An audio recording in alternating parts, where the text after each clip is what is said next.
Okay. The kids Sheva Shanim. So the subject of today's class is Pruzbul. We all made a Pruzbul, hopefully before Rosh Hashanah, and the mitzvah will all be making a Pruzbul again before next Rosh Hashanah. So what's this all about? So let's start from the beginning. The pasuk says, the Torah says, a mitzvah of Shemitah. The kids Sheva Shanim Tasa Shemitah.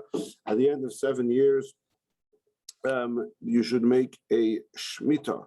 Now, we're familiar with the word Shemitah. The word Shemitah literally means to annul. Now, we colloquially call the 7th year, which is actually this year, 5782, the year of Shemitah, and most predominantly what it's relevant to is the laws of agriculture, the laws of tending to the land, and of course that only applies in the land of Eretz Yisrael. There are relevances to Chutz La'aretz as well for those laws, particularly when it comes to exported fruit and vegetable. And there are certain stores here in Chicago which are overseen by the CRC. And so if you buy your fruit and veg from Ted's or from Hungarian, then you don't need to worry about it because anything from Israel is taken care of. If I'm not mistaken, Jewel does not have that arrangement. And so, over the next period, you got to be careful looking out for fruit and vegetable from Eretz Yisrael, and I mean all year round. You always have to be careful because of the Trumas and Isis, but specifically in the year of Shemitah. And there's actually a book published by the CRC. We have it here in the library, a halachic book on the laws of Shemitah, and including particularly how they pertain to Jews living outside of Eretz Yisrael. But that's not what we're talking about over here. Here there's another. There's another mitzvah for the 7th year, and actually this is the mitzvah why we call it Shemitah. In the resting of the land, it says the Shav Sahara Shabbos Hashem. There's no word Shemitah over there. The word Shemitah or Shamit literally means to let go of, and it's talking about letting go of loans. This is the matter of Shemitah, or the terms of Shemitah. Shamit kol bal masha yoda yasha b're'ehu. Anybody who has a claim again from his fellow, so you have a loan, you lend somebody money, so you have to let go of it. You may not demand the money from your fellow, because the time of Shemitah has come for Hashem. Pasuk Gimel. You may demand money from a guy, or you're allowed to. You may. There's different opinions in Rishonim if this is this permission to demand your loans from a guy even after Shemitah, or if it's a mitzvah to. But some money which you have in your brother, right? If another Jew has borrowed money from you, that you have to let go of. Then, if you go down to the bottom of the page, the pasuk Ches says. Sorry. The next page, page 1224, pasuk Tes. Be careful that a reckless thought should not enter your heart, saying, that the 7th year, the year of Shemitah, is coming close. And then you will feel badly about your brother and not lend him money. He'll call out to Hashem, and you will be found to be sinful. So what we have just studied is 3 of the 630 mitzvahs. The first is in the first half of verse 2, where there is a positive mitzvah to, and if in the accounting of the Sefer HaChinuch, this is mitzvah 477. Yeah. This is more mitzvah 477 is the mitzvah he attributes it to Pasuk Gimel, but either way, it's the positive mitzvah to cancel debts in the year of Shemitah. Then we have what he calls mitzvah 475, is the negative mitzvah, thou shalt not, that you're not allowed to demand the loan from him after Shemitah. And then we have a third mitzvah, which we did in Pasuk Tes, which in the count of Sefer HaChinuch is mitzvah 480, which comes in following the mitzvah that it's a mitzvah to lend people money in general. Then there's a specific negative. Anytime you give somebody a loan, there's a positive mitzvah. That's mitzvah 478, I guess. 480. And then mitzvah 480 is that is another negative commandment, that if a person is not allowed to refrain from lending money to someone else out of fear that his loan that he'll lose his money because of the mitzvah of Shemitah. And if a person refrains from giving a loan because of that fear, then he has violated this mitzvah. Now,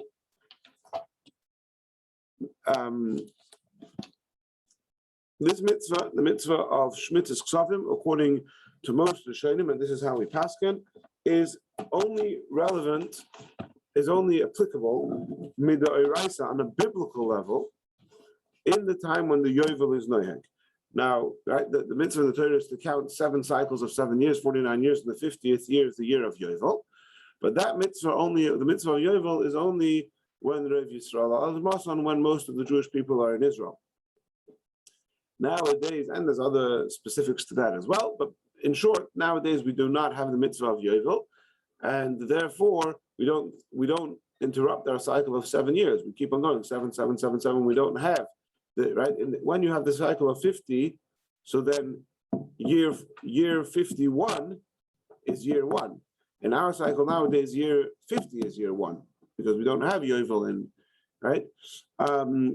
So nowadays the Yovel is not Naik, and B'meila, the mitzvah of Shemitah, in fact, most of the mitzvah of resting the ground in Eretz Yisrael is also only rabbinic nowadays, and the mitzvah of Shmitas Ksafim, the mitzvah of letting go of debts, is also not midiraisa. It's only midirabanan. It's only applicable on a rabbinic level nowadays. What are the reasons? Before we continue, let's just quickly review what the Chinuch talks about, the Sharshei HaMitzvah. Every mitzvah, the Chinuch, we've discussed this before, he says Sharshei HaMitzvah, and what is the sort of the underlying purposes or the roots of these mitzvahs, and he shares a few things. So he says like this, concerning the mitzvah of canceling debts, he says, I've already written in Parashas and Kesef Tava, which is in Tatzim Mishpatim. The Sefer Chinuch, many Rishonim refer to this. We call it Parashas Mishpatim. They split it into 2. They had Parashas Mishpatim and then Parashas and Kesef Tava. The Rambam, I think, also refers to it that way. Rashi refers to it that way. So he says, I've already explained over there what I know regarding the underlying purpose of this mitzvah, and I'm reading from the ArtScroll translation. And similarly, the cancellation of loans and Shemitah also follows that explanation, namely, that it serves to train ourselves in noble character traits, the traits of generosity and benevolence, and leads us to establish in our hearts great trust in Hashem, blessed be He. We will then be fit to receive goodness from Hashem, the Master of all existence, who encompasses all blessing and mercy. Additionally, this mitzvah creates a strong fence, an iron barricade, that serves to greatly distance us from stealing and from coveting anything that belongs to our fellow. For based on this mitzvah, we will tell ourselves the following Kal v'chomer reasoning. If even the money that I lent my fellow, which is my own money, the Shemitah year arrived, the Torah states I would have to waive the debt and let the money remain in his possession. So b'meila, is it not obvious that I ought to distance myself in the extreme from stealing or robbing that which is his? Okay, so the mitzvah, this is the root, and he says the same roots for the negative mitzvah, the positive mitzvah of canceling debts, and the negative mitzvah of not collecting debts are both in the same vein, and they are designed in part. It's always the chinuch's reasons are not the full reason. They're part of the reason. Part of the reason is to instill within our hearts the kindness, A, B, the trust in Hashem, and 3, it serves to further distance ourselves from immoral financial behavior of stealing, theft, etc. Then, if you turn to mitzvah 480,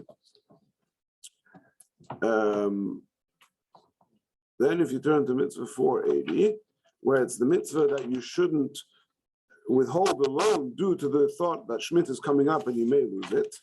So there he says, Misharshei HaMitzvah, Among the underlying purposes of the mitzvah is to reinforce and set within our hearts the trait of generosity and to distance to the utmost degree the trait of stinginess. This is accomplished by fulfilling this mitzvah, for no one in the world is as generous as one who lends money despite being aware that the time is approaching when his loan will be canceled and he will suffer its loss. If he is the victim of an unavoidable circumstance, some other occurrence, that will prevent him from demanding payment from his loan before the end of the Shemitah year.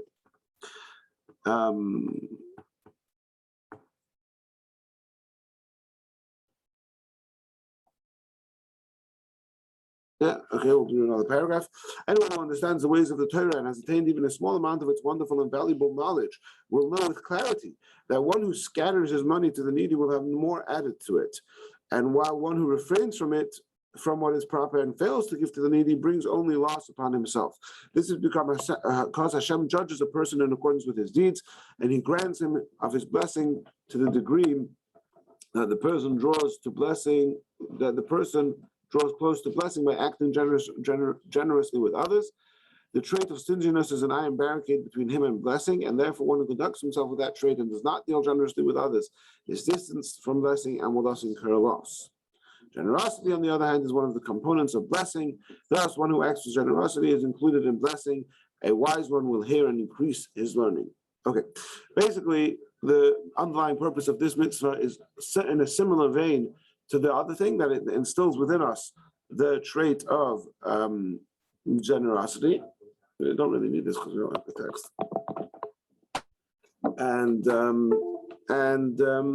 So that's the reason for the mitzvah.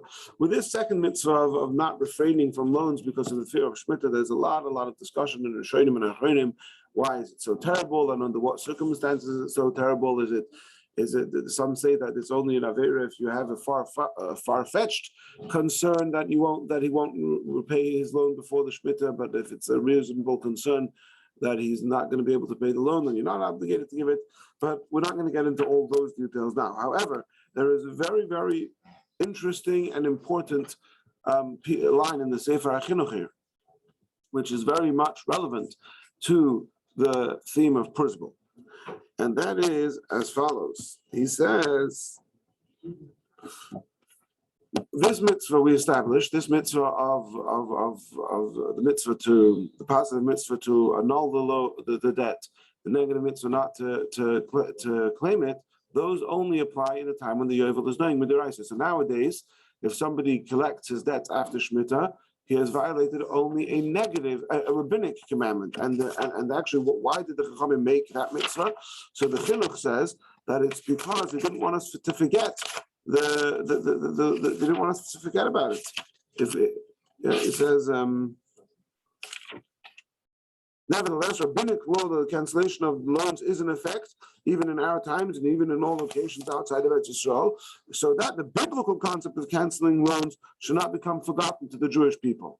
And he actually discusses that the mechanism is different on a biblical level when the mitzvah applies on a biblical level. So the mechanism is that Shemitah sort of by default cancels the loans, whereas nowadays the mechanism is a mechanism of hefker, beis and hefker, that the beis didn't have the authority to declare my money ownerless and etc.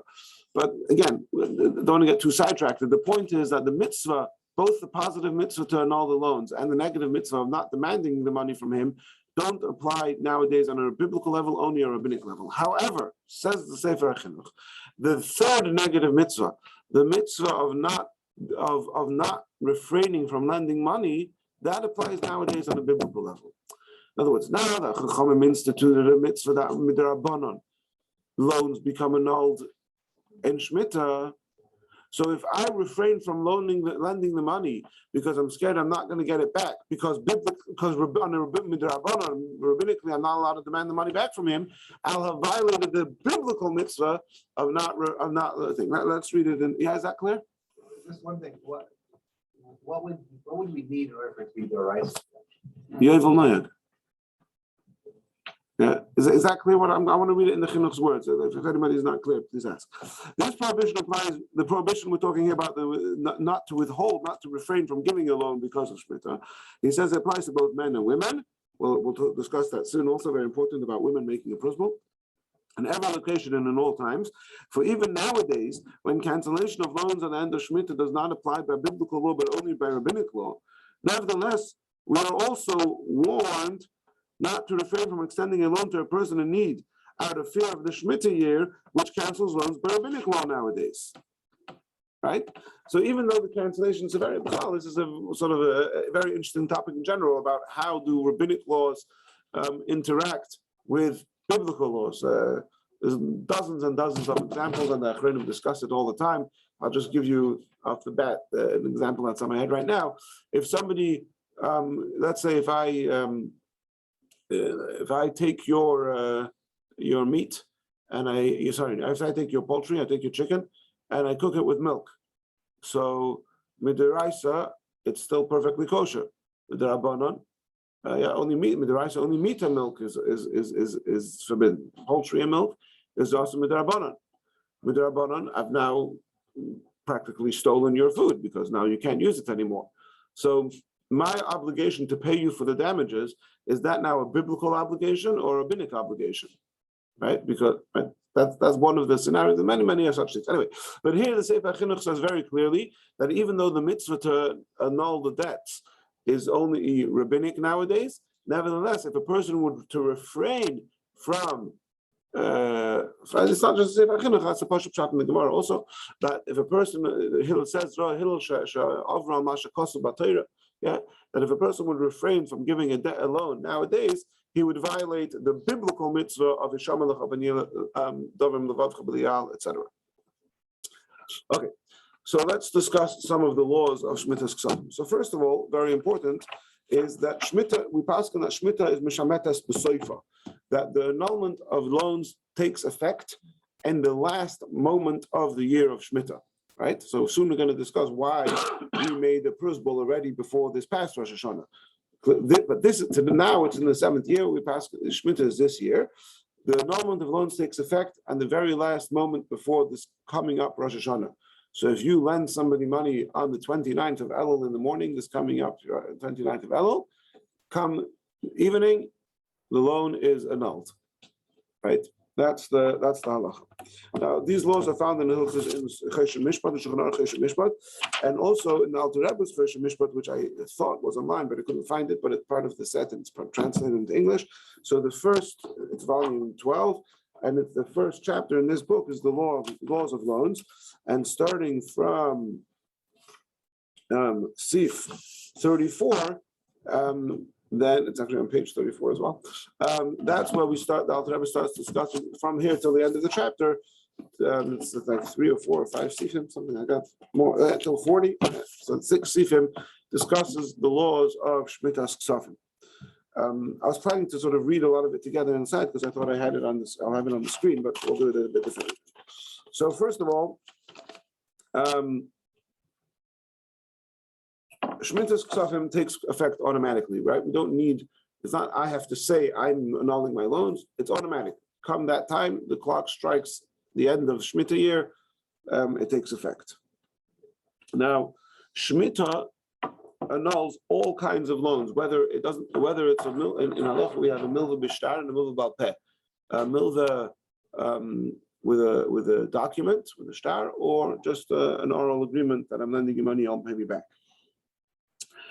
However, there are certain things that would make the loan be considered as if it were not mamish, as if it were paid already, but kind of sort of as if it was paid, and therefore it's not annulled by Shemitah. One of those is if a person has a mashkoin. If a person says, I'm borrowing $1,000, and here you could have my laptop. And when your laptop is yours until I pay back my loan, right? So then, because you already have something of mine in your possession in lieu of the loan, so then such a loan is not annulled by Shemitah. There's a discussion about if it's dafka, if the mashkin is the full value of the loan or not, but that's today, right? No, everything I'm saying now is even midaraisa. We'll get to that. This what I'm saying now is midaraisa. Now, if a person has karka meshubad b'chayvi, that means the standard was and back in the day, I don't know how this applies nowadays, certainly not in secular law, but the standard was that if a person had a mill bishtar, if a person had a loan with a document that you're borrowing $100,000 from me, right? So then all of your property is meshubet to me. That means all of your not property, all of your real estate, all of your karka, all your real estate is I guess you could call it I have a lien on all of your property. What that means is that if let's say you borrow $100,000 from me, and then you sell your house for $100,000, and don't use that money to pay me back, you just go on with life, and then you're completely bankrupt. You've lost every penny, and I come to I'm alone, you got nothing. So I could go to that person I could legally sue the person who bought the house from you, that he has to give me the house, because my claim to that house precedes his claim to the house, because by the fact that you borrowed money from me first, I had a lien on that house, and therefore I get the house, and now you owe him $100,000, and that's for him to sort out with you. So if a person that would not help for Shmita. In other words, even if I had such an agreement, if Shmita came, the $100,000 would be lost. However, that's just if it's generic, that all of your real estate is meshubet to me. But if there is a specific piece of property, this we make up in our part of our deal is that this specific house or this specific field is meshubet, I have a lien on it for this loan. So then once I've specified a specific piece of property that's for my loan, so then that would not be canceled in Shemitah. Okay. Another very important one is that Shemitah only cancels loans which their time to be paid has come, right? So if let's say in the first year of Shemitah, I give you a loan for 5 years. I say, you got to pay me back in 5 years. Comes 5 years and, so schleptzach, like they say, right? Comes the end of the 7th year, that's it. The loan is annulled, right? But if I lend you money for 10 years, so come Shemitah can't annul the debt because it's not really a debt yet. The debt only, the debtness of the debt only takes effect once the time to collect the debt has arrived, right? So because just because the fact that you have money that you're going to owe to me in 3 years, that's not annulled by Shemitah. If you don't pay me after 10 years and the next Shemitah comes around, then it will be annulled, right? So based on this, there's also the concept of hakafas hachanos. I'll read this inside from the Alter Rebbe. Hakafas hachanos. Is it?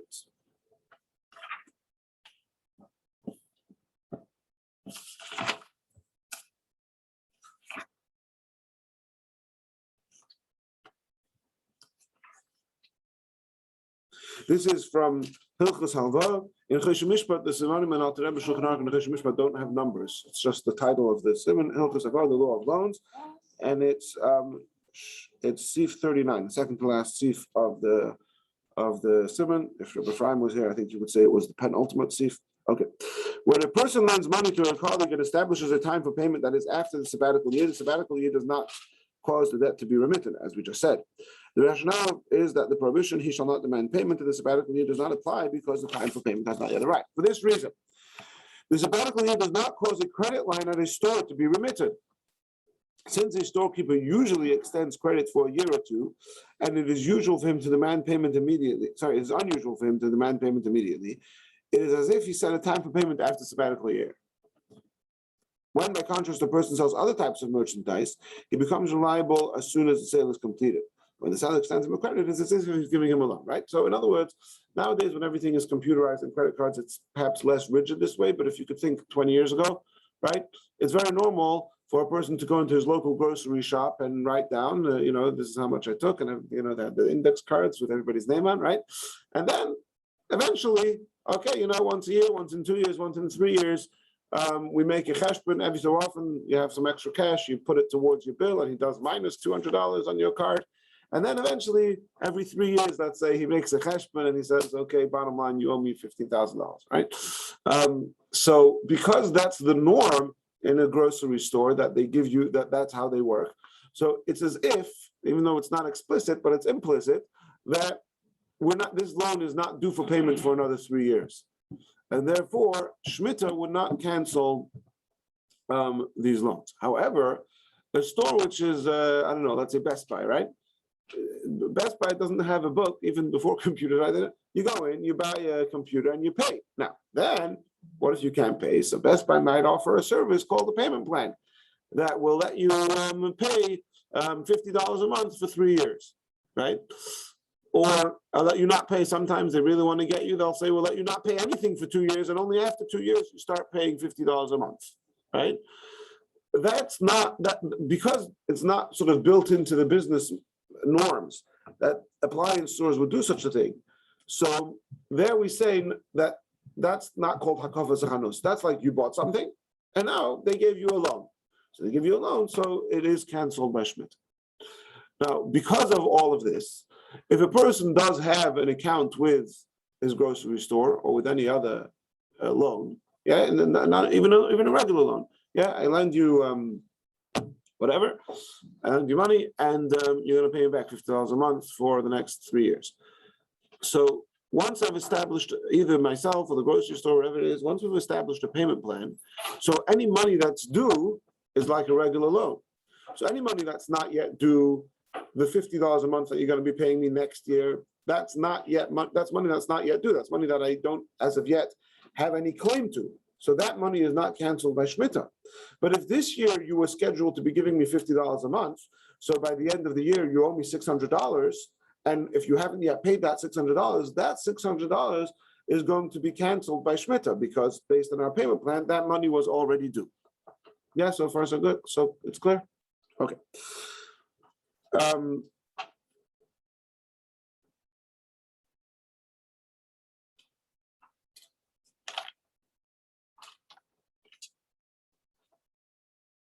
Okay, another important thing is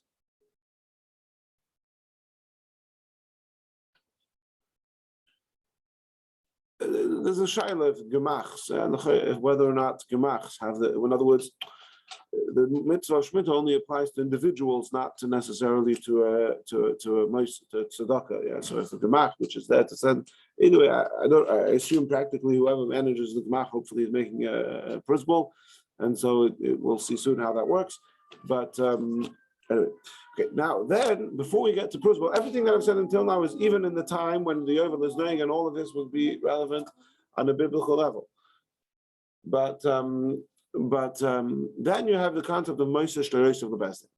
Moshe Shtaros of the Bezdin means that there's a mitzvah that you're not allowed to claim the money from your fellow. Now, Bezdin is not your fellow. Bezdin is representative, right? So, B'meila, if a person is Moshe Shtaros of the Bezdin, that means I have a document that says that Bob owes me $1,000. So after Shemitah, this document is useless. But if I, before Shemitah, before the end of Shemitah, I go to Bezdin and I tell them, take my debt, my what's it called? Document. My document of the debt, yeah, and you demand it from me. You go and demand. I've sort of nominated the Bezdin that they're going to demand this choy for me. So now that's okay. Now, sorry, Credit collectors. Right. So once I've given it to the Bezdin, to the credit collectors, so then there's no Shemitah anymore. Most of the Bezdin. Right. And for this reason, the Chinuch says an interesting thing. I'm not sure if it comes, the Alter Rebbe mentioned this. Not sure if it's mentioned in the Alter Rebbe, but the Chinuch says a very interesting thing. He says, one second. He says, about the class, yeah. So you could just make it for the whole world that there's no Shemitah. The Bezdin takes it away. Well, we'll see soon. The problem is that you actually have to give your documents to the Bezdin. Says the Chinuch for this reason. Yeah, if before the end of Shemitah the lender gives over his loan documents to the Bezdin and says to the judges, collect this debt for me, so then Shemitah does not cancel it. For the verse says, and you shall relinquish your authority over what you have with your brother. But this person has already given his authority over to the Bezdin, And for this reason, he says, the sages of blessed memory stated that when orphans, that means heirs of the deceased lenders who are minors, right? So if a person dies and he leaves over his inheritance to his young children. So if they are owed money, then Shemitah does not cancel the debt. Why? Because the Rabbi Gamliel, basically the Bezdin of each and every generation, they are the patrons, the quote unquote father, the apotropos. What's the legal word for that? Patrons? Guardian, yeah, maybe. Trustee of the orphans. So the B'meila, because the Bezdin are the trustee of the orphans, so it's automatically as if the orphans have already given over all their documents to the Bezdin. Without actually handing the Bezdin any piece of paper, it's automatically in the hand of Bezdin, right? If you want to make a good riddle, you could say, we have a big shaila of brain death, yeah? What happens if a person became brain dead on Chav Tes Elul, and then he was died l'chaladeis the next morning, or later that night? Right? So here there could be, besides the shaila of what the yard site is, there could be a major financial shaila. Because if he was considered dead in the morning, so then they were already Yisayimim, so then Shemitah doesn't cancel the loans, and now he has a loan of $75 million. And do the Yisayimim have a claim to the money or not? Right? Now the shaila of brain death is the important shaila. There you go. Okay. So, all right. Okay. So now we have like this. Hillel came along and he saw that people were violating the words of the Torah. Oh, there's an interesting footnote here. 1 second. Everything's about money. All right. Anyway, the point. See, the Rambam writes in the laws of Zokin Mamri, I think. Yeah, that anything that could come, any mitzvah that he argues on the Sanhedrin that could lead, even in a very, very far-fetched, after many steps in the game, to a matter of life and death, so then he's chayav for it, right? So anything financial could bring to life and death, because if there's a financial machlokes between the Zaken Ramim and the Bezdin, whether this money belongs to Reuven or Shimon, and Reuven uses that thing to betroth a woman. So now, according to the one shitta, if the thing belonged to him, so then that woman is betrothed, and somebody else who would live with that woman would be adultery and would be put to death. According, if it didn't belong to him, then the kedushin would never valid. Then it didn't belong to him. And the Rambam gives you a few scenarios. He says here you see something far fetched that could bring to such a thing, and then he says, and go and make your own cheshbonos. Anything that could, after many things, one step after the other, bring to a question of life and death, then it falls into this category.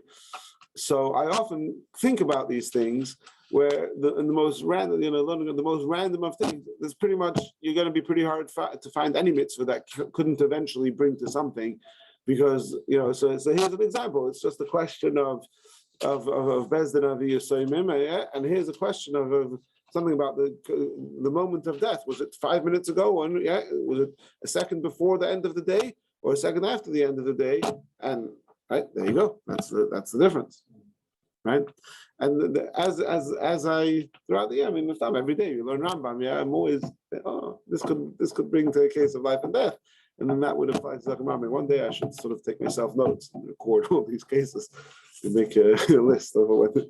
The Rambam says, everybody go make your own cheshbonos. Remember the Rambam? All right.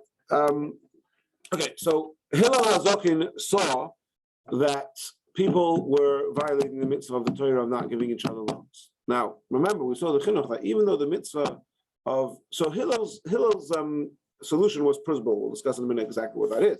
Now, Hillel's solution only works in a time when it's only midrabanan, because the mitzvah of Shemitah's Ksafim nowadays is only midrabanan. Therefore, kind of Rabbanan said that Pruzbul is good enough to not relinquish the loan. But without a Pruzbul, if a person were to refrain from giving a loan, like the chinuch told us, he would be violating the biblical mitzvah of refraining from giving a loan, right? Even nowadays. Okay. The word Pruzbul, Pruz means, I don't know what language exactly, but Pruz means a takana, means like something we instituted. And Bul is rich people. Basically, this is the takana for rich people, because if you wouldn't make a Pruzbul, the rich people wouldn't be all violating this mitzvah of not giving loans when they should be.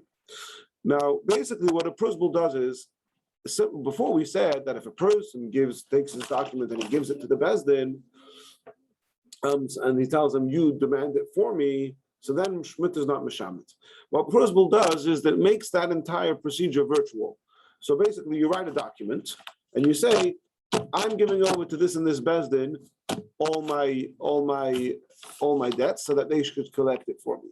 You don't actually have to give it to them, any documents, and they don't even have to actually collect it for you. You've given them authority, then you could collect it as their agent who are your agent, right? And another very big a very big accomplishment of the Pruzbul is that now it could work even for the loans for which you don't have a document. If you have a milva bal peh, if you have an ROS, you didn't make a document, you just said, okay, I'm lending you $1,000, right? So on the biblical thing of Moshe Jerusalem Bezdin, you don't have any document to give Bezdin. But once it's a Pruzbul and it's just a virtual conveying of the loan, so now it could apply also to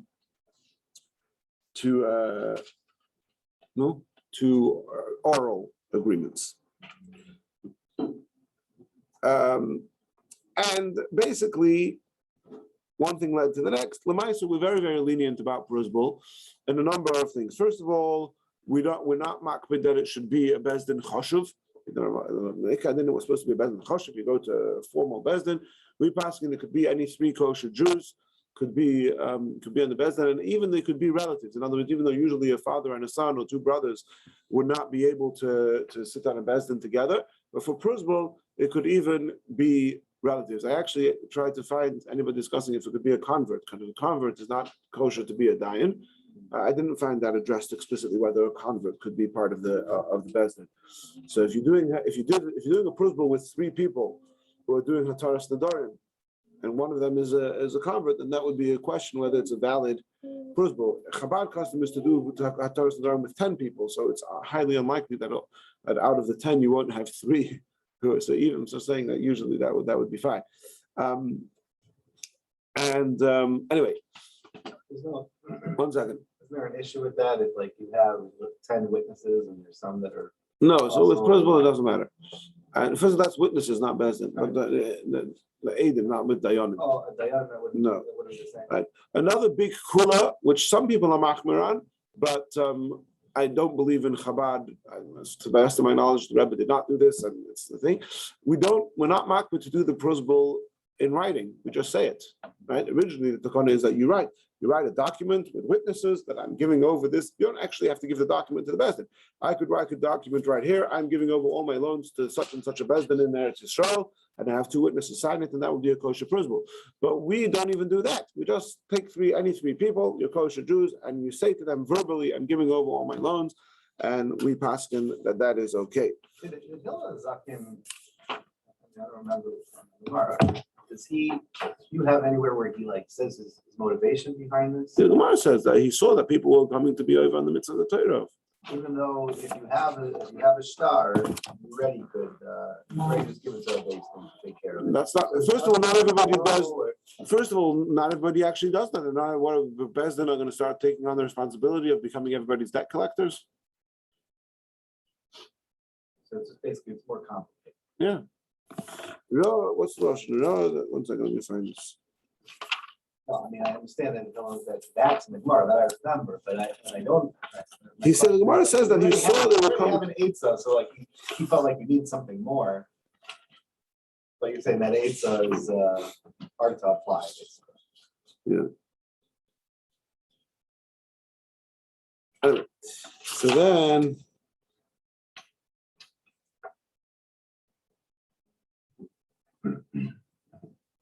Yeah, there's actually another thing. A person can make a stipulation and say, it's an interesting thing. On the one hand,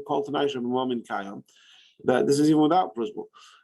Any condition that a person makes, any stipulation a person makes in financial matters is valid. But you can't be master al mashakos b'Torah. You can't make it tonight a stipulation that would override something it says in the Torah. Case in point, if a person gives, I lend you $1,000. If I would say I'm lending you this $1,000 on the stipulation that Shemitah won't cancel it, so then that's an irrelevant stipulation, because Torah says that Shemitah does cancel it, right? But if I were to word it slightly differently, and I were to say that I'm lending you this money and a stipulation that you won't cancel this loan in Shemitah, so then I'm not saying about what happens in reality. I'm saying you're still going to give me this money after Shemitah. So then you would still owe me the money, because even though the Torah does not obligate him, he chose to obligate himself in money that Torah doesn't choose, that Torah tells him he's not obligated to do, and then that is binding. A person has the authority to make himself owe money, even if Torah, he doesn't have to, right? So the borrower. Yeah. So what happens if you make a Pruzbul, but then the person you lent money to pays you back? Oh, okay. Yeah. Well, no. One second, I'm going to get to that. It's very important, because that's relevant to why we made the Pruzbul this past year as well. But we'll get to that. There's another stipulation to a Pruzbul. In order for the Pruzbul to take effect, the loiva, the borrower, has to have at least a mashahu of karka. He has to have some real estate. Now, it doesn't mean he has to own it. It could be he's renting it. It could be he's even borrowing it temporarily. But there has to be some. As far as I understand, the reasoning is that if the borrower has some element of real estate, so then on some level there's some way you could say that I, the lender, have a lien on the real estate, and therefore it's as if then I could already, like we discussed before, when you have a lien in certain situations, you could even biblically claim the loan.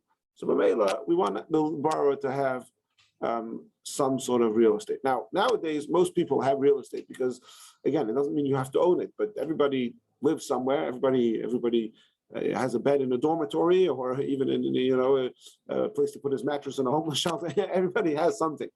It says that if there's mamish nothing, so then the eitzah is that when I make a pruzbul, I also will be makner. As part of my pruzbul, I'm going to give a gift to the borrower of a tiny portion of land. You get the square inch in the back of my living room. I'm going to lend that square inch to you for the next little while, and that works as well. So it's sort of a lot of technicality. Okay. Now, once a person has made a pruzbul, so then the Shemitah takes no effect, and it's perfectly okay for him to claim the loan, like you said. What if a person doesn't have a pruzbul, and a person comes to pay your loan to you? So then there's the Dvar HaShemitah. Dvar HaShemitah, which we translated as the matter, or the Gutnick translation translates it as the terms of the Shemitah. The terms of the Shemitah are but it's also the word of Shemitah. The word of Shemitah is that so I lent you $1,000, no pruzbul, none of the workarounds. You come back to me like a good Jew, say a year later, and you say, "Oh, here's my loan," and I say, "No, it was Shemitah." So I have an obligation to say to you, "No, mishamet ani." I say I'm not taking this loan because I am the Shemitah canceled. If you want to be very generous and say, nevertheless, I want to give you this gift of $1,000, then it's fine. I'm allowed to accept it. But it has to be explicit that you're giving it as a gift, not as repayment of the loan. I'll read that from the English translation of Rabbi Shulchan Aruch.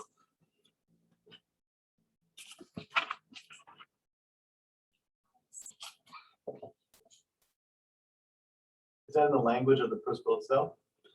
No. If you have a bishop, you don't do that. This is only when you're liking a loan that's canceled. The borrower is paying you, even though the. This is without a Pruzbul? I lost my. So they're paying you back because they choose to pay it back, not because they're obligated. Also, in that case, you have to make sure. Well, I can't see these words right now, but as I state.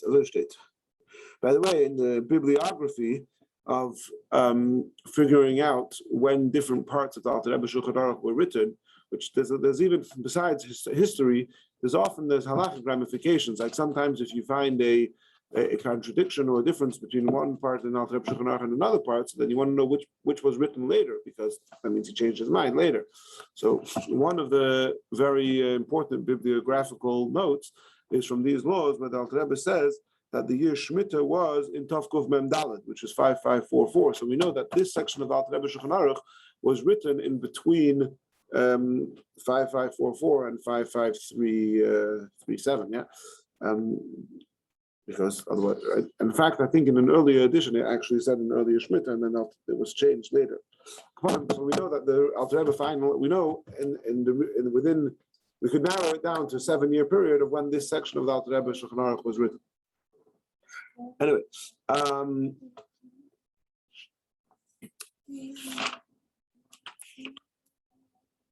okay, so here's a very interesting thing. There is a shitta of the Rosh.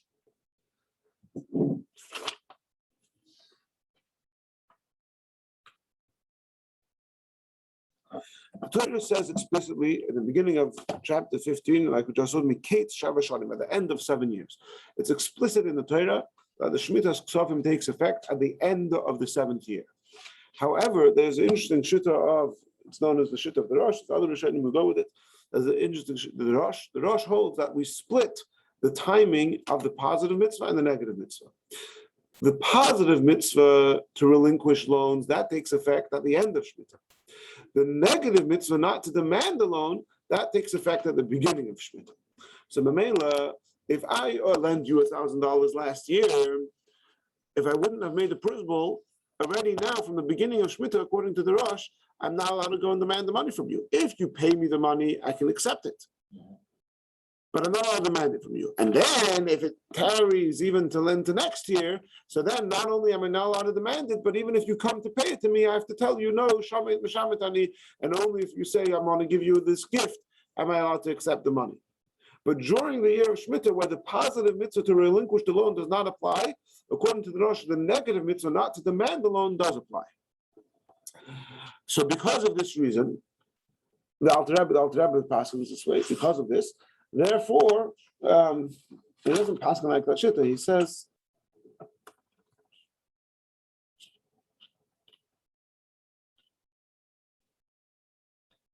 he says you should do it.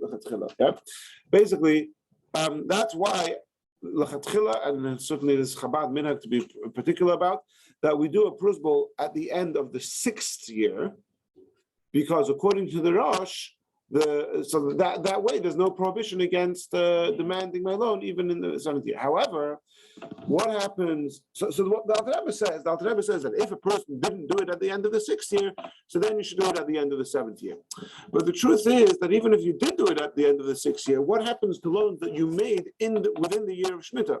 Now it's a bit unclear what the Rosh would paskin. If I lend you money today, would the Rosh paskin that the Pruzbul that I made previously obviously doesn't work, right? So if I lend you money today, is there a default prohibition against me ever asking you for the money back? And only if you remember on your own to come and pay me back, am I allowed to accept it or not? It could be that that's what the Rosh would hold. It doesn't say anywhere that we have to be machmir like the Rosh as far as that is concerned. In other words, we're machmir to make a Pruzbul at the end of the 6th year, to cover loans that were made from years 1 to 6. But it doesn't say anywhere that we have to be machmir that loans that were made in the 7th year, I'm not allowed to mention it. To the best of my knowledge, state nishazazat. But because you may have made loans during the 7th year, so therefore our minhag is that even though we already made a loan during the 6th year, we make another one at the end of the 7th year for loans that were to cover any loans that we made during the 7th year. Now, one more important thing to point out is women. Men make a Pruzbul. Nowadays, the way we do it, it's part of the davening. Yeah, you go to shul and Erev Rosh Hashanah and you make a Pruzbul. If a person, for whatever reason, is not going to be in shul and Erev Rosh Hashanah, you can do it before. You can do it a week. You can do it a month before. It just doesn't. It won't cover loans that were made post Pruzbul. But it doesn't have to be made specifically on Erev Rosh Hashanah. Now, women don't usually go to shul on Erev Rosh Hashanah. Now, so it depends. If it's a married woman, so usually a married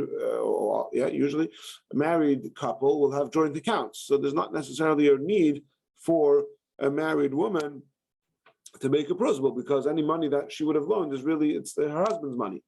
So he makes a Pruzbul, that's fine. But if a woman does have, let's say she's, whatever the arrangement is, if a married woman does have her own accounts and her own money, so then she also has to make a Pruzbul. And if she doesn't make a Pruzbul, so then she's not allowed to, then the loans will be canceled. And it's also very relevant to girls or women who are not married, whether divorced, single, never married, whatever it is, right? They have money, they have a job, they're earning money, it belongs to them. So then they have to make sure to make a Pruzbul. Perhaps it was a little bit remiss of myself not to make a public awareness of this before the end of the 6th year, but later, at the end of this coming year, when it's the time to make a Pruzbul again, and which the Leika Adin we passed, and that's the main Pruzbul. So then I'll try to remind everybody that if their wives have separate accounts, or if they have other women in their lives who are single, that it's important that they all make a Pruzbul so that there shouldn't be any issue with them claiming money, like we saw explicitly in the Chinuch, that it applies to men and to women. Okay, any questions before we conclude?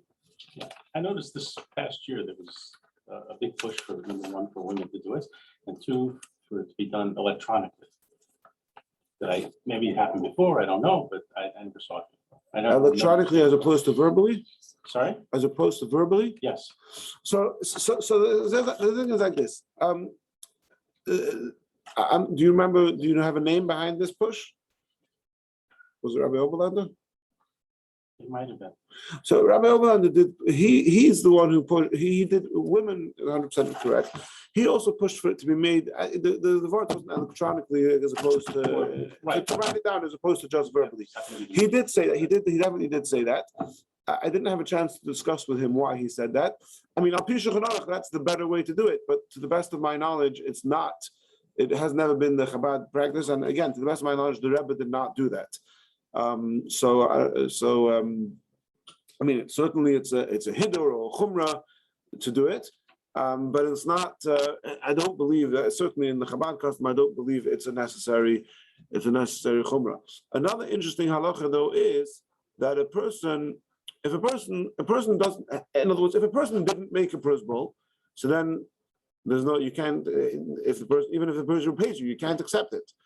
But you don't have to provide a Pruzbul. In other words, you could say I made a Pruzbul, and we believe you at face value. We don't, whether you say you made it verbally or you say you made it in a document and you lost the document, it doesn't matter. If a person claims that he made a Pruzbul, the Beis Din will believe him. Yeah, again, I could be wrong, and maybe between now and the end of Shemitah we'll find. I did hear that he said that, but again, to the best of my knowledge, I don't recall it ever being done in the past, and I did ask around a little bit on various WhatsApp groups, and to the best of what I could gather, the Rabbi did not do it thing, and so usually Chassidim don't do chumras that the Rabbi didn't do, and yeah, but Ari is not such a chassid, so he could be machmir if he wants. He gets his motivation.